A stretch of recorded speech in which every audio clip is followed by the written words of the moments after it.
A homeless veteran sits quietly in a busy coffee shop trying to remain invisible. He keeps to himself, holding on to an old newspaper and sipping a black coffee that has long gone cold. Around him, the sound of chatter, phones buzzing, and keyboards clicking fills the air. People are busy with their own lives, too distracted to notice him. He prefers it that way. But then a sound cuts through the noise, or rather the absence of sound. A little girl, no more than 4 years old, had been laughing moments ago, chewing on a sandwich. Now her face is turning red, then purple. She clutches her throat with tiny hands, her eyes wide with fear. Her mother, dressed in a sharp business suit, keeps talking on her phone, back turned, unaware. Dozens of people are nearby, yet nobody moves. Nobody sees. But the veteran sees. In that instant, his instincts take over. 30 years of training rise up from somewhere deep inside. He pushes back his chair, crosses the room with steady steps, and scoops the girl into his arms. He knows the signs, knows she is choking, knows every second counts. He places his hands below her ribs and thrusts sharply. Once, twice, 3 times. Nothing. The panic in her eyes mirrors the battlefield faces he once saw. He shifts her forward and delivers measured strikes between her shoulders. On the 3rd strike, the piece of sandwich shoots out. The girl coughs, gasps, then cries, the most beautiful sound in the world. Her mother finally spins around, phone clattering to the floor. The room falls silent. Everyone stares, shocked. The homeless man had just saved a child's life, but what happened next would change everything. Instead of praise, suspicion followed him. Police arrived within minutes, called by someone in the crowd. They asked for his ID, treating him like a suspect, not a hero. His clothes were worn, his shoes patched with tape, and that was enough for doubt. Yet witnesses stood by him. A young barista spoke up, saying he had seen the whole thing. The mother, shaken but grateful, confirmed it too. Still, the officers pushed him for answers. Finally, he pulled out a worn card from his pocket. It revealed who he truly was: a veteran, a man who had once been a combat medic, a trauma doctor, a healer who had saved countless lives in war zones and hospitals. The room shifted. The crowd applauded. But the cameras were already rolling. Phones had captured it all. By sunset, his story was spreading across the internet. The video went viral. "Homeless veteran saves choking child," the headline said. Some celebrated him, calling him a hero. Others asked questions. How could someone with such skill end up on the streets? News reporters rushed to the shelter where he lived. Interviews were requested. His face appeared on screens across the country. But with fame came the past. Digging reporters uncovered an old malpractice case. Years earlier, he had lost a young patient in emergency surgery. Though he had done everything possible, the family blamed him. A lawsuit followed. Broken by guilt, he walked away from medicine. That grief, combined with the loss of his career, had pulled him down until he had nothing left but the streets. For months, he lived invisible, carrying a weight he could not set down. Yet the story didn't end there. Something unexpected happened. The younger sister of that lost patient, now a doctor herself, stepped forward. She spoke publicly, saying her family had been wrong. Their grief had blinded them. The man they had blamed had actually given her, sister, the only chance she had. Her words changed everything. Together with her parents, she reached out to him. They wanted to make peace. They wanted to build something in their daughter's name. A foundation to help doctors and families face medical tragedies with compassion, not blame. For the veteran, this was a turning point. For the first time in years, he felt the possibility of healing. Months passed and his story kept growing, or he kept. Hospitals invited him to share his experience. The city asked for his help creating programs for homeless healthcare.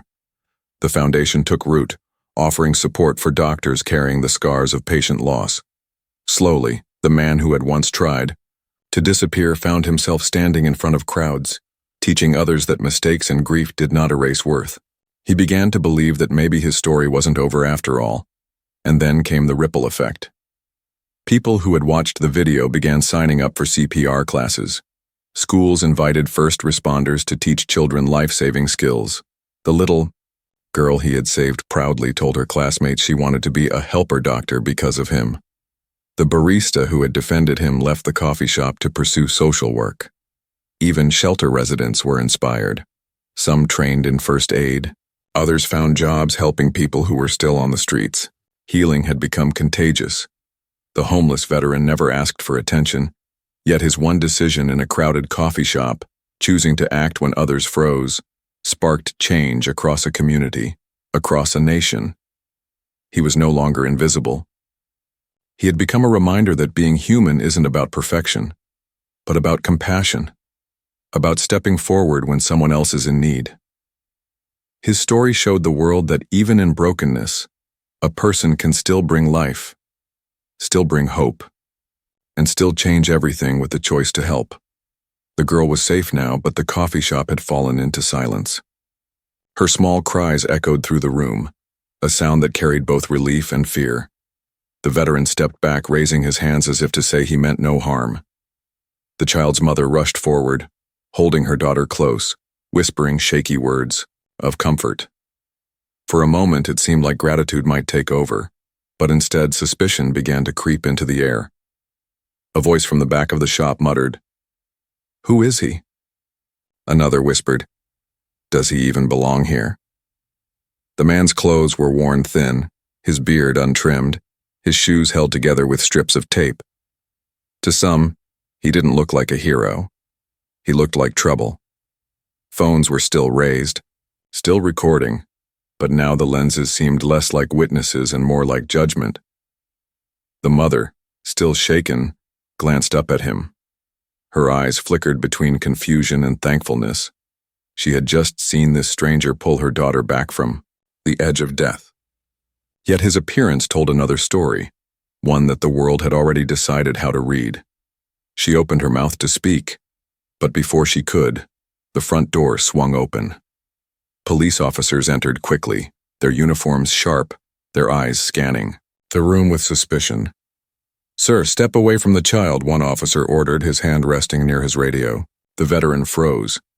He had faced soldiers with weapons in foreign lands, but this moment somehow cut deeper. He had just given life back, and now he was being treated as if he had taken it. "He saved her!" the young barista finally shouted, his voice trembling but strong. He had watched everything from behind the counter, seen the little girl's lips turn purple, seen the man move like a trained professional. She was choking. He helped her. The officers glanced at each other but didn't lower their guard. "Identification," one demanded, stepping closer. The veteran's jaw tightened. His hands, rough from years of hard work and harder living, trembled slightly as he reached into his coat. He had no driver's license anymore, no permanent address, nothing society counted as proof of belonging. But he did have something. Slowly, he pulled out a weathered card, the kind many wouldn't recognize. The officer took it, squinting at the faded lettering. His eyes shifted as he read aloud. Veterans Affairs, Combat Medic, Trauma Surgeon. He looked back at the man, confusion flickering across his face. This wasn't just a drifter. This was someone who had once been trusted with lives in the most dangerous places on earth. The crowd murmured now, their whispers changing tone. Words like veteran and surgeon carried weight. The mother finally spoke, her voice still, shaking. "He saved my daughter. Without him, she wouldn't be breathing."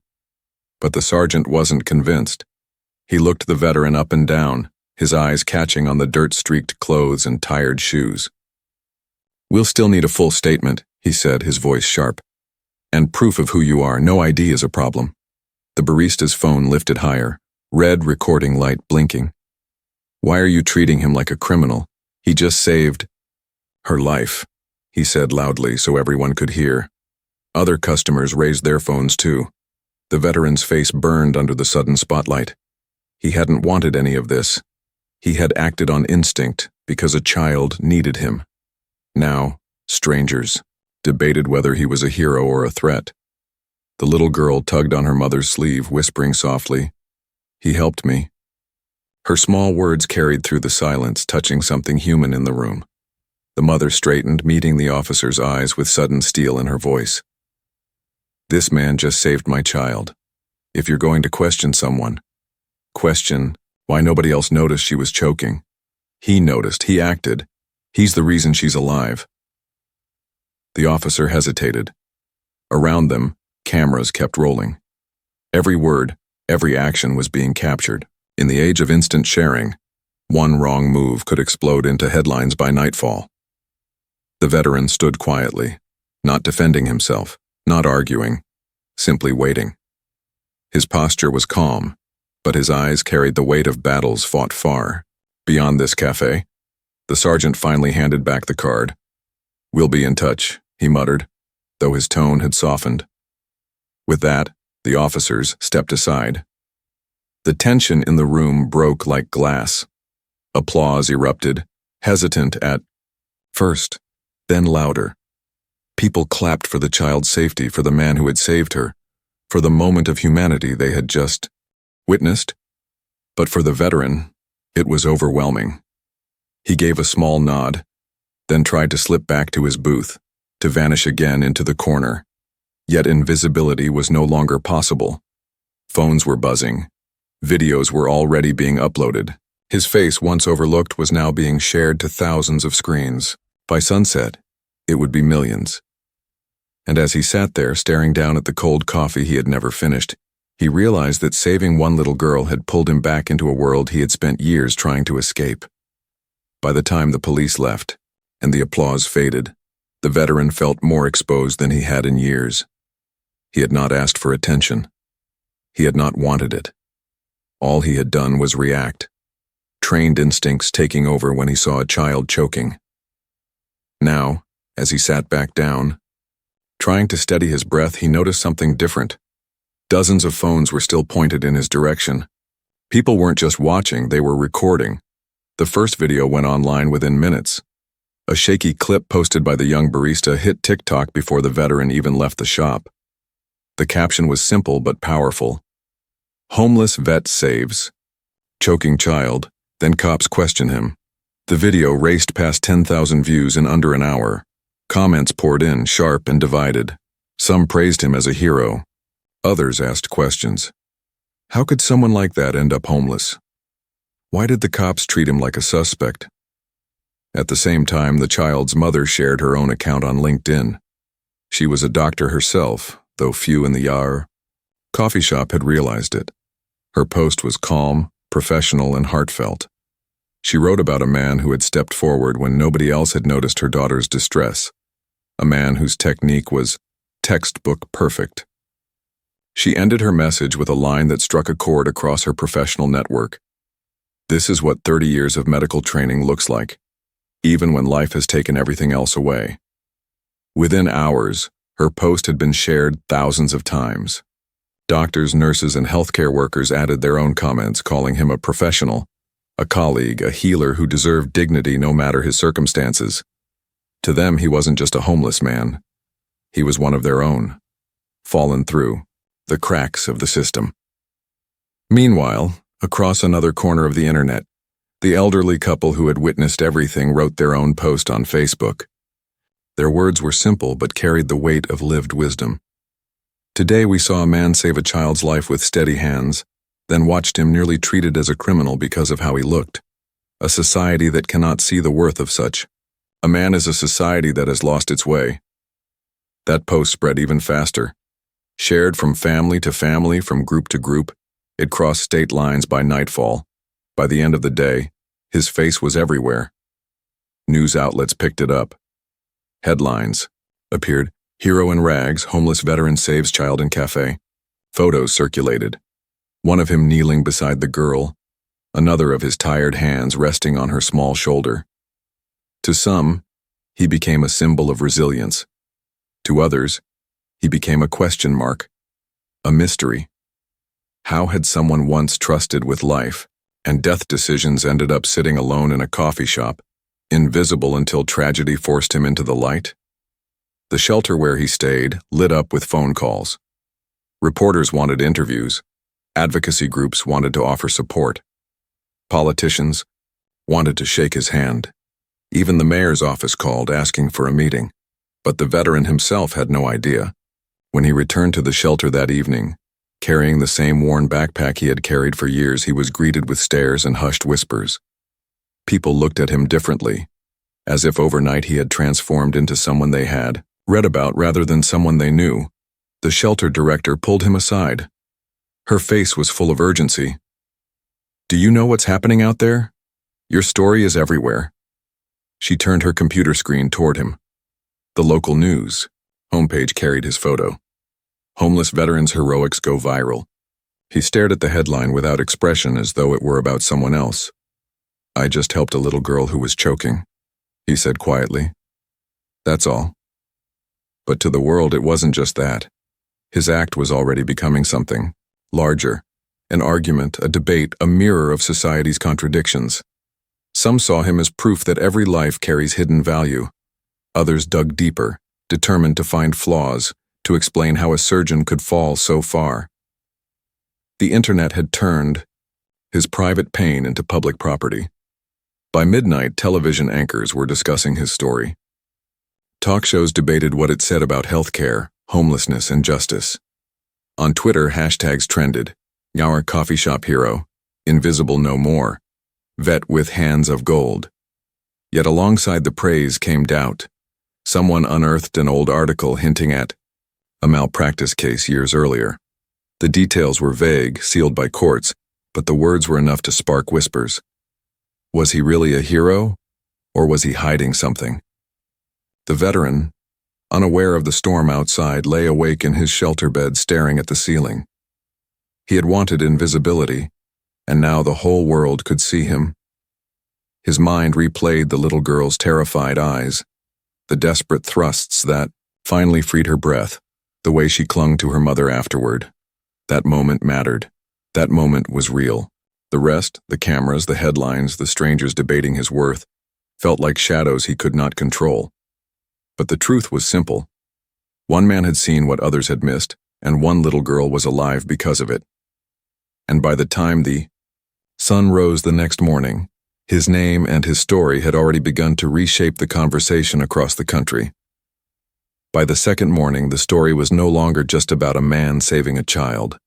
It had become something bigger, something the world wanted to pick apart. News vans parked outside the shelter, journalists with cameras waited at the coffee shop, and everywhere his name was spoken, questions followed. Reporters began to dig.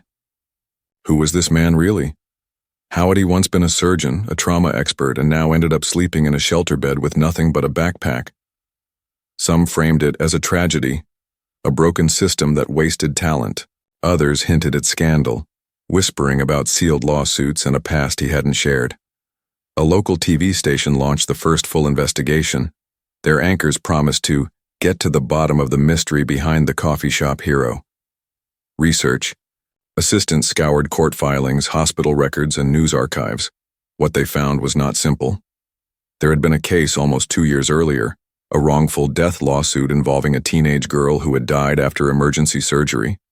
The surgeon named in the case was him. The court documents were sealed, but even the hint of malpractice carried heavy weight. To grieving parents, it had been a lawsuit for justice. To colleagues who knew him, it had been a misunderstanding, a tragedy no doctor could have prevented, but the internet didn't deal in nuance. Once the story leaked, comments exploded. Some defended him. Every doctor loses patience, it doesn't erase decades of service. Others condemned him. So this is why he's homeless. He couldn't handle the guilt. At the shelter, the phones never stopped ringing. The director tried to shield him, but reporters were relentless. They wanted answers, a quote, a confession, anything to shape the narrative. He stayed mostly silent, avoiding cameras, spending hours in the basement sorting donations to escape the noise above. Meanwhile, allies began to speak up. A retired chief of surgery went on record, calling him one of the finest doctors I ever trained. She told journalists about a night of mass casualties, a bus crash that filled the ER with victims. He had worked for 36 hours straight, saving 6 out of 7 patients. The seventh was the teenage girl whose family later sued. He wasn't negligent, she said firmly. He was exhausted, but even in exhaustion he worked with precision. That case was unwinnable. She was too far gone when she arrived. Her words added weight, but the damage was done. The narrative had shifted. No longer just a hero, he was now a man with a complicated history, his fall from grace tangled with tragedy. Back at the coffee shop, the barista who had posted the first video faced his own storm. Reporters hounded him for interviews. Some praised him for telling the truth. Others accused him of chasing attention. He told them the same thing every time. I just wanted people to see what I saw, a man saving a life. That's all. The child's mother spoke again, this time on camera. Standing with her daughter in her arms, she said, "Whatever happened in his past, it doesn't change what I saw that day. My little girl is alive because of him. That's the truth." Her words carried a quiet authority, cutting through the noise. But truth, once tangled with speculation, doesn't travel clean. Online debates raged day and night. Was he a hero, a victim of circumstance, or a man haunted by mistakes? Inside the shelter, he kept his head down, but even he could feel the ground shifting. People were beginning to see him differently, not as invisible, not as nameless, but as someone whose life carried weight, controversy, and meaning. He hated the attention, yet deep down, he knew this was bigger than him now. Because once a story catches fire, it's no longer just a story. It becomes a mirror reflecting back the fears and hopes of everyone who hears it. And his story had just become that mirror, showing the world what it meant to be human, to fail, to save, and to still carry scars that no applause could erase. And, while the world debated who he truly was, one thing remained certain. A child was alive because he had chosen to act when no one else had, and no investigation could change that. The news reports hit harder than he had expected. He had known the past would surface eventually, but seeing his name tied again to the words malpractice and wrongful death was like reopening an old wound. The shelter director found him sitting alone in the basement staring at nothing, his hands trembling the way they always did when memories pressed too close. "They dug it up," she said softly. "The lawsuit, the girl, everything." He gave a faint nod. "I knew it would come. Nothing stays buried forever." For the first time in years, he felt the old weight pressing on his chest. The night of the accident, the impossible choices, the loss that haunted him. Now it was public again, dissected by strangers who had no idea what it was like to hold a life in your hands and lose it anyway. But then something happened that he had not expected. A new voice entered the conversation. That evening, as the sun dropped behind the city skyline, the young barista burst into the shelter carrying his phone. "You need to see this," he said breathlessly. He pushed the screen forward. A video was playing. It was the girl's sister, the one who had been just old enough back then to remember hospital hallways and hushed voices. She was grown now, wearing hospital scrubs of her own, speaking straight into the camera. "My name is Sophia," she said. "2 years ago, my sister didn't survive emergency surgery. My family blamed the surgeon. We filed a lawsuit. We were angry. We were grieving. We wanted someone to carry the blame because we couldn't carry the pain ourselves. That surgeon was the man you've all seen in the news this week." The veteran froze. His breath caught in his throat as she continued. "Today I am a doctor myself, and now I understand what I couldn't understand as a grieving teenager. That night he gave my sister a chance no one else could have given her. He stayed on his feet after 36 hours of surgeries. He worked when most would have collapsed. He tried, even when the odds were already lost. He didn't fail her. He gave us a few more hours with her, hours we would never have had without him. And I need to say this now because the world deserves to hear it. We were wrong. We were wrong to blame him. He carried guilt that should never have been his." The video spread like wildfire. Doctors reposted it. Nurses left comments. Families of lost patients added their voices, admitting how often grief sought a target. For the first time, the silence around medical tragedy cracked open. People began sharing their own stories of loss, of impossible decisions, of lives that couldn't be saved despite perfect care. At the shelter, he sat with the phone in his lap long after the video ended. The barista hovered nearby, waiting. Finally, the veteran whispered, "She shouldn't have done that. Her family owes me nothing." "Maybe not," the young man said. "But maybe you owe yourself something. Maybe you owe yourself forgiveness." The next day, the girl's parents reached out. They wanted to meet. He almost refused. The thought of sitting across from them, faces he had avoided for years, was unbearable. But something in Sophia's voice had softened the fear. For the first time, he wondered if facing them might mean something more than reopening scars. The meeting was arranged in a quiet office downtown. He entered with his shoulders heavy, prepared for anger, for bitterness. But when he looked across the table, he didn't see rage. He saw tired faces lined with sorrow. The father spoke first, his voice rough. "We blamed you because we didn't know where else to put our grief. We thought making you carry it would make us lighter, but it didn't. It only destroyed you and left us just as broken." The mother reached forward, her hands trembling. "We are sorry, we are so sorry." For a long moment, no one spoke. He wanted to tell them it was all right, but the words caught in his throat. Because it hadn't been all right. It had ruined his career, shattered his confidence, driven him into the shadows. But looking into their eyes now, he saw that they had carried their own prison of guilt. Finally, he said quietly, "We all lost her. That's the truth. No lawsuit, no verdict, no punishment could change that." Sophia leaned forward, her voice steady. "Then let's change something else. Let's make her story mean more than loss. Let's build something from it." That was the moment the idea was born. The foundation.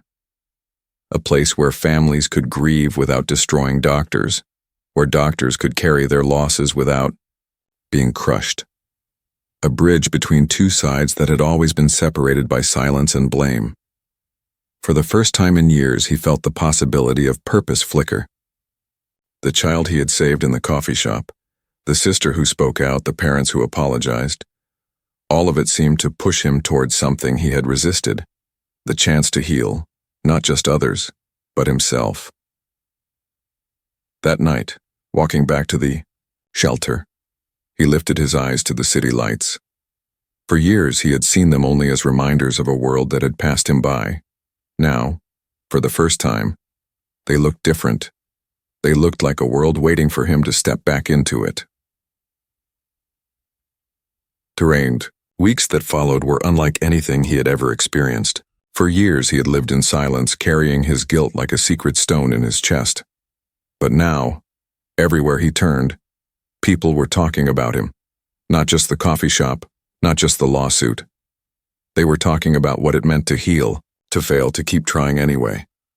The shelter's phones rang day and night. Reporters called, city officials left messages, advocacy groups sent letters. Some wanted interviews, others wanted him to join campaigns, committees, panels. He wanted none of it. Fame was never what he sought. All he had wanted was to save a child who was choking. But when the world decides to put a spotlight on you, refusing it is like trying to hold back a flood. One morning, the shelter director knocked on his door and handed him a small stack of envelopes. "You should read these," she said gently. "They're not from reporters, they're from people." At first he resisted, but later, sitting on the bunk with sunlight spilling across the floor, he opened one. Inside was a handwritten letter from a nurse in another state. "I lost a patient last year. A child.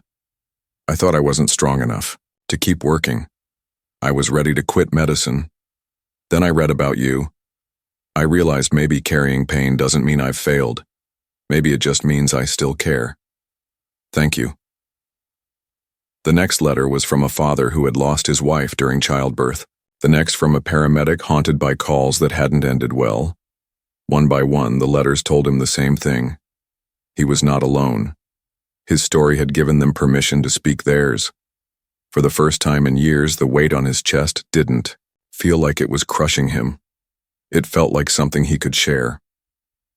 Not long after, an old colleague came to see him, a retired chief of surgery who had trained him decades earlier. She walked into the shelter with the same authority she once carried in operating rooms. "You've been hiding long enough," she told him. "You may not want to practice surgery anymore, I understand that. But there are other ways to heal, other ways to use your skill." He looked at her, unsure. "What could I possibly offer anyone now?" "You can offer exactly what you've lived," she said firmly. "Doctors need to know how to carry their losses. Families need to know what medicine can and cannot do. You can teach them both." She slid a business card across the table. A free clinic he had once volunteered at. They wanted him back, not as a surgeon, but as someone who could guide, counsel, and support both patients and young doctors. The idea terrified him. But it also stirred something he hadn't felt in a long time: purpose. The first day he walked into the clinic, he almost turned around. The smell of antiseptic, the hum of medical machines, the hurried footsteps of staff. It all brought memories, rushing back. But then a child ran down the hallway laughing, and he realized not all memories had to be painful. He started small, shadowing, observing, offering quiet advice to interns too nervous to speak up in front of senior doctors. To his surprise, they listened. They wanted his stories, his hard lessons, his quiet wisdom. Soon, word spread. A local hospital reached out. Then a medical school. They didn't ask him to perform surgeries or sit on panels. They asked him to talk, to teach, to share the truth about medicine, the victories and the failures, the humanity behind the science.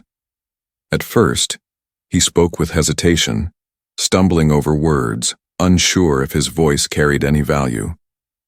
But each time the response was the same. Young doctors leaned in, older ones nodded, families cried. They weren't just hearing facts. They were hearing what it meant to be human in a world that demanded perfection. Meanwhile, the foundation, born from Sophia's idea, began to take shape. The family who once sued him now stood beside him, determined to build something that would outlast anger and blame. Together, they drafted programs for counseling, workshops for families, and resources for doctors. One evening, after a long day at the clinic, he sat with Sophia and her parents in a small conference room. On the table lay the first draft of the Foundation's mission statement. "It doesn't erase what happened," the father said softly. "Nothing could. But maybe it prevents another family and another doctor from being torn apart the way we were."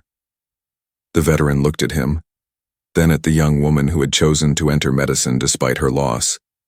And for the first time, he allowed himself to believe that maybe tragedy could lead to something more than brokenness. Still, the attention weighed on him. Some nights, walking back to the shelter, he longed for invisibility again. He worried he wasn't strong enough to carry the expectations the world now placed on him. But each time doubt crept in, he remembered the little girl in the coffee shop, her small hands clutching at air, her eyes wide with fear. He remembered the sound of her cough when the food dislodged, the sound of life returning, and he told himself, if I could save her, maybe I can save others too, not just with my hands, but with my story. That thought became his compass, and slowly, step by step, he began to build a life that felt like healing, again. The city had changed around him, but he hadn't noticed until now. Streets that once felt like cold corridors of judgment were alive with new signs of hope. Flyers advertised free CPR classes. Shelters that once only handed out blankets now offered health checkups. A coffee shop, once just a corner where he tried to be invisible, now bore a small plaque near the door. Here, a stranger chose compassion and a life was saved. He never asked for any of it, but the world had chosen to remember. The foundation, built in the name of the girl he couldn't save years ago, grew faster than anyone expected. Doctors called it a lifeline. Families called it a bridge. At its heart, it was a reminder that tragedy didn't have to end in blame. It could also end in understanding. One evening, he stood in a crowded hall, looking at faces turned toward him. There were young doctors still trembling from their first Patient loss. There were parents who had buried children but found ways to help others heal. There were nurses, paramedics, and shelter residents, all gathered under one roof, not because of who they were, but because of what they shared. The Tio need for compassion. When he stepped up to speak, he didn't carry notes. He didn't need them. I used to think my story ended in failure, he said softly, his voice carrying in the quiet room. I believed I had no place in the world anymore. But then one day a child couldn't breathe. I acted. And because I acted, the world reminded me that failure isn't the end. It's just another chapter. He looked around at the faces, some wet with tears, others lit with quiet determination. What I've learned, he continued, is that healing isn't just about medicine. It's about people, about seeing each other when it would be easier to look away, about remembering that everyone carries burdens we can't see. We can't fix everything, but we can show up. We can try, and sometimes that's enough to change everything. The room erupted into applause, but he didn't smile. He only bowed his head, humbled by the truth that had taken him years to accept. He was still a healer, just in a different way. The ripple effects reached further than he could have imagined. Hospitals began adding trauma support programs. Medical schools added courses on grief and resilience. Shelters across the country adopted health initiatives modeled after the one he helped start. And in living rooms, classrooms, and community centers, ordinary people learned CPR because they had seen a video of a homeless man saving a little girl in a coffee shop. Months later, he visited that same coffee shop again. The barista who once handed him free cups of black coffee was gone, off chasing bigger dreams, but the staff knew his story. When he walked in, they greeted him with warmth, not pity. At his old booth, he found a drawing taped to the wall. Crayon lines showed a stick figure with messy hair saving a little girl with a sandwich in her hand. Across the top, written in uneven handwriting, were the words, "Thank you for helping me breathe." It was signed with the little girl's name. He sat down, and for the first time in a long time, he didn't feel invisible. He felt seen. Outside, life carried on, people rushing to jobs, students bent over laptops, parents juggling phones and children. But he no longer saw them as distant strangers.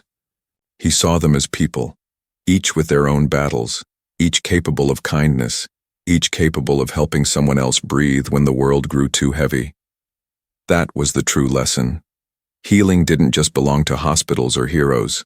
It belonged to everyone. As he left the coffee shop that day, a reporter stopped him on the sidewalk, microphone in hand. "You've become a symbol," she said. "What message do you want to leave the world?" He paused, the city noise humming around him, then answered simply, "See people. Help when you can. You never know when a small choice will ripple into something bigger than all of us." And with that, he walked on. Not as a man running from his past, not as a symbol trapped by a single act, but as a human being finally at peace with being human. The story that began with silence in a coffee shop ended not with applause or headlines, but with something far more powerful. The quiet, steady belief that compassion, once chosen, can never really be stopped.